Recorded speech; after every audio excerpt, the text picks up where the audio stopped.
आज की ताजा खबरों के अपडेट में बात करेंगे देश भर की तमाम बड़ी और काम की खबरों की, साथ ही सरकार की ओर से आज लिए गए कुछ महत्वपूर्ण फैसलों और जारी किए गए कुछ नए नियमों की। इसके अलावा इनकम टैक्स रिटर्न भरने वाले लोगों के लिए एक जरूरी और महत्वपूर्ण खबर निकल कर सामने बताएंगे आपको आगे इस अपडेट में। साथ ही क्रिप्टो करेंसी में निवेश करने वाले लोगों के लिए राहत की खबर। क्रिप्टो करेंसी में निवेश पर फिलहाल नहीं लगेगी रोक, रेगुलेशन के दायरे में लाने पर बनी है आम सहमति। आखिर क्या है ये पूरी खबर बताएंगे आपको आगे इस अपडेट में। साथ ही यहाँ पर बैंक ग्राहकों को 25 लाख रुपए तक की मदद दे रहा है ये सरकारी बैंक। आखिर क्या है ये पूरी खबर बताएंगे आपको आगे इस अपडेट में। साथ ही बढ़ते प्रदूषण को देखते हुए स्कूलों को बंद करने को लेकर एक बड़ी और महत्वपूर्ण खबर निकल कर सामने बताएंगे आपको आगे इस अपडेट में। इसके अलावा यहाँ पर 15 साल से ज्यादा पुराने वाहनों की हो प्रदूषण जांच, सुप्रीम कोर्ट की फटकार के बाद सरकार ने उठाया ये सख्त कदम। आखिर क्या है ये पूरी खबर बताएंगे आपको आगे इस अपडेट में। साथ ही आम आदमी को लगा है बड़ा झटका, अक्टूबर में डबल हुई है खाने पीने की थोक महंगाई दर। आखिर क्या है ये पूरी खबर बताएंगे आपको आगे इस अपडेट में। इसके अलावा मनरेगा मजदूरों के लिए खुशखबरी है, सरकार कराएगी मनरेगा मजदूरों का बीमा। इस खबर को भी जानेंगे पूरे विस्तार से। साथ ही यहाँ पर कोरोना कर्फ्यू और लॉकडाउन से जुड़ी कुछ महत्वपूर्ण बड़ी खबरें हैं, बताएंगे आपको आगे इस अपडेट में। साथ ही आज की तमाम बड़ी और काम की खबरों की बात करेंगे इस अपडेट में। बात कर लेते हैं आज की पहली बड़ी खबर की। तो आम आदमी को लगा है एक और झटका, अक्टूबर में थोक महंगाई दर 12% पार। आम आदमी को महंगाई का एक और झटका लगा है, अक्टूबर महीने में थोक महंगाई दर 12% के पार हो गया है। वही सरकारी आंकड़ों के मुताबिक अक्टूबर महीने में थोक महंगाई दर सितंबर महीने की तुलना में 12.54% बढ़ गया है, जहां सितंबर में ये 10.66% पर था। वही एक महीने में ही ये 2% से ज्यादा यहाँ पर बढ़ गया है। वही खुदरा महंगाई दर के बाद थोक महंगाई दर में बढ़ोतरी ने डबल झटका दिया है। वही फूड प्रोडक्ट्स और ईंधन और प्राइमरी चीजों की ऊंची कीमतों के कारण थोक महंगाई दर दोहरे अंक पर बनी हुई है। वही वाणिज्य एवं उद्योग मंत्रालय द्वारा जारी किए गए यहाँ पर थोक महंगाई दर के आंकड़ों के मुताबिक अक्टूबर महीने में ये बढ़कर 12.54% इसमें उछाल आया है। बात करते हैं अगली खबर की। तो भारत में क्रिप्टो करेंसी में निवेश करने वाले लोगों के लिए खुशखबरी। क्रिप्टो करेंसी में निवेश पर फिलहाल नहीं लगेगी रोक, रेगुलेशन के दायरे में लाने पर बनी है आम सहमति। क्रिप्टो करेंसी के भविष्य को लेकर जारी वित्तीय मामलों पर संसद की स्थायी समिति की बैठक में माना गया है कि डिजिटल करेंसी में निवेश पर रोक नहीं लगाई जा सकती। हालांकि बैठक में आमंत्रित क्रिप्टो करेंसी मार्केट के सदस्यों के साथ डिजिटल करेंसी में निवेश को रेगुलेशन के दायरे में लाने पर विचार किया जा रहा है। वही स्थायी समिति की अध्यक्षता बीजेपी सांसद और पूर्व केंद्रीय मंत्री जयंत सिन्हा कर रहे थे। वही संसदीय समिति की बैठक में क्रिप्टो करेंसी के नियमन के लिए एक रेगुलेटर मैकेनिज्म तैयार करने को लेकर आम सहमति बन गई। हालांकि इंडस्ट्रीज के सदस्यों और दूसरे स्टॉक होल्डर्स को अभी ये स्पष्ट नहीं हो पाया है कि किसे रेगुलेटर की भूमिका सौंपी जानी चाहिए। वही बैठक के दौरान सांसदों ने निवेशकों की पूंजी की सुरक्षा को लेकर अपनी चिंताएं भी यहाँ पर समिति के सामने रखी। बात करते हैं अगली खबर की। तो टैक्स पेयर्स के लिए बड़ी खबर देखिए, अब इनकम टैक्स रिटर्न भरने में मदद करेगा AIS। अगर आप इनकम टैक्स फाइल करते हैं तो आपके लिए बहुत ही जरूरी खबर है। दरअसल इनकम टैक्स डिपार्टमेंट ने इनकम टैक्स रिटर्न के प्रोसेस को आसान बनाने के लिए एनुअल इंफॉर्मेशन स्टेटमेंट के नाम से एक नई सुविधा यहाँ पर शुरू की है। लेकिन इस बारे में यहाँ पर कुछ जानकारी यहाँ पर इनकम टैक्स विभाग की ओर से दी गई है। दरअसल इनकम टैक्स विभाग की ओर से कहा गया है कि एनुअल इंफॉर्मेशन स्टेटमेंट एक यूनिक फीचर है जिसकी मांग लंबे समय से यहाँ पर की जा रही है। इस मांग को पूरा करते हुए इनकम टैक्स डिपार्टमेंट ने टैक्स पेयर्स को सबसे बेहतरीन सुविधा दी है। वही बात करते हैं अगली खबर की। तो दुनिया भर में बढ़ रहे कोरोना के मामलों को देखते हुए भारत हुआ है सख्त, चीन समेत इन देशों के यात्रियों को करना होगा कड़े नियमों का पालन। भारत ने सोमवार को कहा है कि ब्रिटेन, दक्षिण अफ्रीका, ब्राजील, बांग्लादेश और चीन और मॉरिशस और न्यूजीलैंड और जिम्बाब्वे और सिंगापुर सहित यूरोप के देशों से आने वाले यात्रियों को भारत में आगमन पर अतिरिक्त उपायों का पालन यहाँ पर करने की जरूरत होगी। इसमें भारत आने के बाद कोविड-19 टेस्टिंग भी शामिल है। इसके साथ ही अमेरिका, UAE और कतर, फ्रांस, जर्मनी सहित 99 देशों से आने वाले उन यात्रियों को क्वारंटाइन मुक्त आगमन की इजाजत दी गई है जिन्होंने पूरा टीकाकरण यहाँ पर करा लिया है। वही यह निर्णय ऐसे समय में आया है जबकि देश ने यहाँ पर विदेशी पर्यटकों को गैर चार्टर्ड पर अनुमति यहाँ पर दी है। भारत ने पिछले साल मार्च में ही यहाँ पर टूरिस्ट वीजा निलंबन कर दिया था। वही 15 अक्टूबर से इन्हें यहाँ पर चार्टर पर मंजूरी यहाँ पर देकर फिर से शुरू कर दिया है। वही भारत के लिए प्रस्थान के 72 घंटे के भीतर कोविड नकारात्मक रिपोर्ट के अलावा इन 99 देशों को ए श्रेणी में यहाँ पर रखा गया है। वही इन देशों में यात्री जो भी है वो उनकी एयर सुविधा पोर्टल पर इनका अपना पूर्ण टीकाकरण प्रमाण पत्र अपलोड यहाँ पर करना होगा। इस बारे में यहाँ पर मंत्रालय की ओर से आदेश जारी हुआ है। चलिए बात कर लेते हैं अगली खबर की। तो पश्चिम बंगाल में आज से खुलेंगे कक्षा 9 से लगाकर 12वीं तक के स्कूल। सरकार की ओर से जारी की गई है गाइडलाइन। पश्चिम बंगाल की ममता सरकार ने स्कूलों को खोलने की घोषणा यहाँ पर कर दी है। आज यानी 16 नवंबर से यहाँ पर कक्षा 9 से लगाकर 12वीं तक के स्कूल पश्चिम बंगाल में खुल जाएंगे। इसके बाद बंगाल सरकार अन्य क्लास के स्कूलों को चरणबद्ध तरीके से खोलने पर योजना बना रही है। इस बारे में राज्य के शिक्षा मंत्री ने कहा है कि सरकार राज्य में कोविड की स्थिति के आधार पर स्कूल के कामकाज को सामान्य करने की इच्छुक है। वही कार्यक्रम में बोलते हुए शिक्षा मंत्री ने कहा है कि छात्रों की शिक्षा मुख्य धारा में वापस लाना आवश्यक है और इसे देखते हुए मुख्यमंत्री ममता बनर्जी ने आज से यानी 16 नवंबर से शैक्षणिक संस्थान खोलने की घोषणा की है।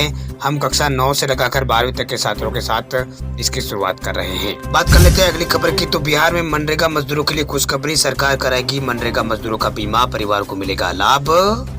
बिहार के मनरेगा मजदूरों के लिए बड़ी खुशखबरी निकल कर आ रही है। खुशखबरी यह है कि सरकार उनका और उनके परिवार का बीमा कराने जा रही है। खबर है कि बिहार के 1,89,00,000 से अधिक मजदूरों का सरकार मनरेगा मजदूरों का बीमा यहाँ पर कराएगी। वही खबर है कि सरकार मनरेगा में रजिस्टर्ड मजदूर परिवारों का जो परिवार है उनको बीमे के दायरे में यहाँ पर लेकर आएगी।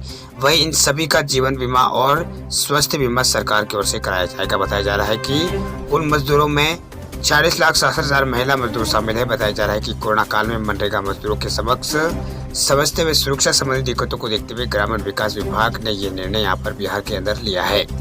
ये निर्णय केंद्र सरकार के साथ चर्चा करके लिया गया है, जिसके बाद उनका निर्देश पर यहाँ पर राज्य सरकार के ग्रामीण विकास के मनरेगा आयुक्ता ने सभी जिलों के डीएम को और सह जिला कार्यक्रम समन्वयक और डीडीसी जिला कार्यक्रम समन्वयक को इस बारे में पत्र यहाँ पर लिखा है। बात करते हैं अगली खबर की। तो रीट 2021 को लेकर बड़ी खबर। राजस्थान में 31,000 शिक्षकों की भर्ती प्रक्रिया 22 नवंबर को बढ़ सकती है आगे। राजस्थान में 31,000 शिक्षकों की भर्ती प्रक्रिया 22 नवंबर के बाद आगे बढ़ सकती है। वह रीट 2021 का रिजल्ट जारी होने के बाद इस परीक्षा में शामिल होने वाले उम्मीदवार शिक्षक भर्ती की प्रक्रिया शुरू होने का इंतजार कर रहे हैं। वह राजस्थान में शिक्षक भर्ती प्रक्रिया 22 नवंबर के बाद इसलिए शुरू होने की उम्मीद है क्योंकि जोधपुर हाईकोर्ट में बीएड अभ्यर्थियों के खिलाफ याचिका पर 22 नवंबर को ही सुनवाई यहाँ पर होने वाली है। वही इसमें ये सुनवाई होने वाली है। ये मामला रीट 2021 के लेवल 1 में बीएड अभ्यर्थियों को मौका देने का है। इससे पहले इस मामले पर सुनवाई 9 नवंबर को हुई थी। यदि 22 नवंबर को हाईकोर्ट इस मामले पर कोई आदेश सुनाता है तो शिक्षक भर्ती प्रक्रिया में तेजी आ सकती है।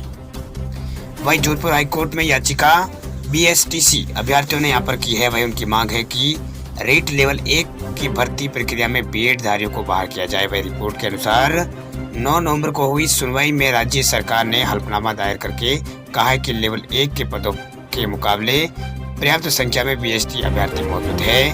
वही यहाँ पर एनसीटी का नोटिफिकेशन राज्य में लागू नहीं होता है। वही बात करते हैं अगली खबर की। तो मोबीक्विक ने लॉन्च किया है प्रीपेड रुपे कार्ड। कहीं भी इस्तेमाल कर सकेंगे वॉलेट का बैलेंस।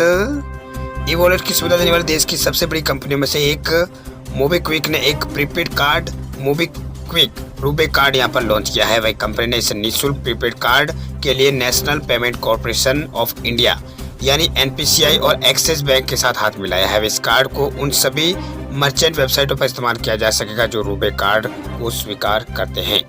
वह ये कार्ड एक प्रीपेड कार्ड है जो कि आपके मोबीक्विक वॉलेट बैलेंस से यहाँ पर लिंक होगा, यानी इस कार्ड के जरिए आप वॉलेट का बैलेंस भी इस्तेमाल इसमें कर सकते हैं। वही कंपनी के मर्चेंट नेटवर्क के अलावा 190 देशों के 4.5 करोड़ से ज्यादा मर्चेंट को इस कार्ड के जरिए पेमेंट किया जा सकता है। मोबीक्विक रुपे कार्ड के users RuPay card offer MobiKwik super cash दोनों का लाभ उठाकर प्रत्येक कार्ड की खरीदारी पर एक्स्ट्रा सेव वो कर सकते हैं।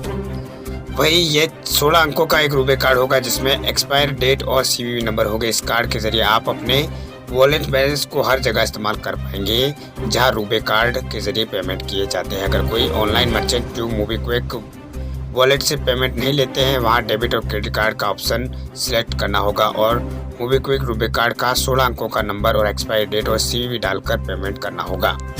बात करते हैं अगली खबर की। तो केंद्रीय कर्मचारियों को फिर मिलेगी खुशखबरी। मोदी सरकार एक बार फिर बढ़ाने जा रही है कर्मचारियों का वेतन।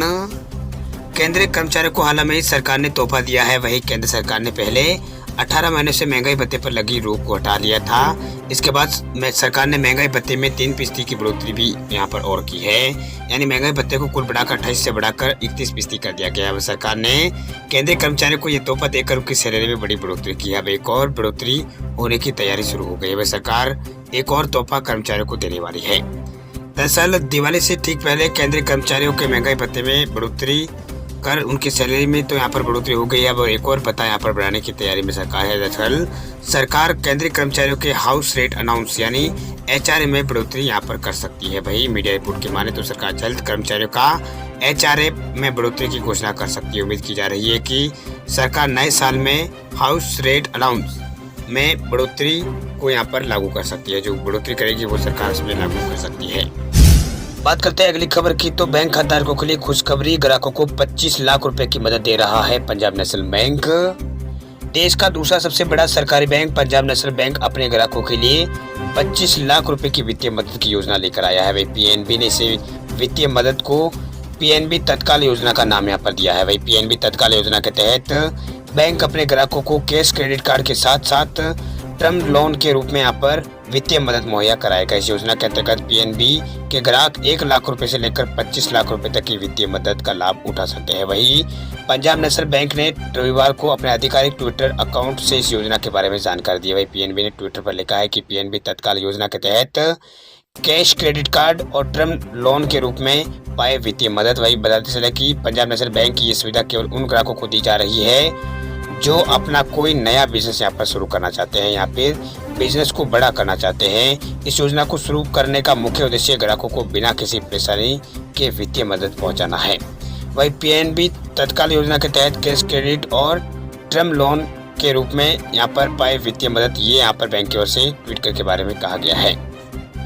वह इसमें क्या कुछ शर्तें हैं, तो इसमें शर्तें हम आपको बता देते हैं। पंजाब नेशनल बैंक की इस योजना का लाभ उन ग्राहकों को मिलेगा जो कोई बिजनेस या फिर फर्म या फिर कंपनी टूरिस्ट और लिमिटेड पार्टनरशिप या फिर कोऑपरेटिव सोसाइटी चलाते हैं। इसके अलावा इस योजना का लाभ उठाने के लिए आपके पास रजिस्टर्ड GST नंबर होना अनिवार्य है। इसके साथ ही आप जो अपना जो काम है वो कम से कम 1 साल के लिए GST रिटर्न आपने फाइल किया हो, तभी आपको ये मदद आपको मिल पाएगी। वही ब्याज की दरें बैंक की पॉलिसी गाइडलाइन के हिसाब से ही यहाँ पर ली जाएगी। बात करते हैं अगली खबर की, उत्तर प्रदेश की योगी सरकार का बड़ा फैसला, गांवों के स्कूलों और कॉलेजों में खुलेंगे टीकाकरण केंद्र। भारत के अन्य राज्यों के मुकाबले देश के सबसे बड़े राज्य उत्तर प्रदेश में सबसे ज्यादा कोरोना वैक्सीन की डोज दी जा चुकी है। वही यूपी ने यह कीर्तिमान 14 करोड़ से अधिक कोविड वैक्सीन डोज लगाकर कर दिया है। वही इन 14 करोड़ डोज में 10 करोड़ 18 लाख लोगों को वैक्सीन की पहली डोज, वही 3 करोड़ 82 लाख लोगों को दोनों डोज लगाई जा चुकी है। वही यूपी के मुख्यमंत्री योगी आदित्यनाथ ने स्वास्थ्य विभाग के अधिकारियों को दूरस्थ क्षेत्रों में टीकाकरण प्रक्रिया के व्यापक कवरेज के लिए स्कूलों और कॉलेजों को टीकाकरण केंद्रों में बदलने का निर्देश दिया है। वह उन्होंने बड़ी संख्या में अशिक्षित आबादी को कवर करने के लिए ग्रामीण क्षेत्रों में टीकाकरण की संख्या बढ़ाने पर जोर यहाँ पर दिया है। वही सरकार के प्रवक्ता के अनुसार राज्य के अंदर 67 जिलों में पिछले 24 घंटों में कोविड का कोई भी मामला यहाँ पर सामने नहीं आया है। इस दौरान राज्य भर से कोविड के 11 मामले नहीं सामने आए हैं। वही 3 मरीजों की यहाँ पर मौत हुई है। बात कर लेते हैं अगली खबर की, तो कोरोना को लेकर बड़ी खबर देखिए। देश में कोरोना के पिछले 24 घंटों में सामने आए हैं 10,000 से अधिक नए मामले।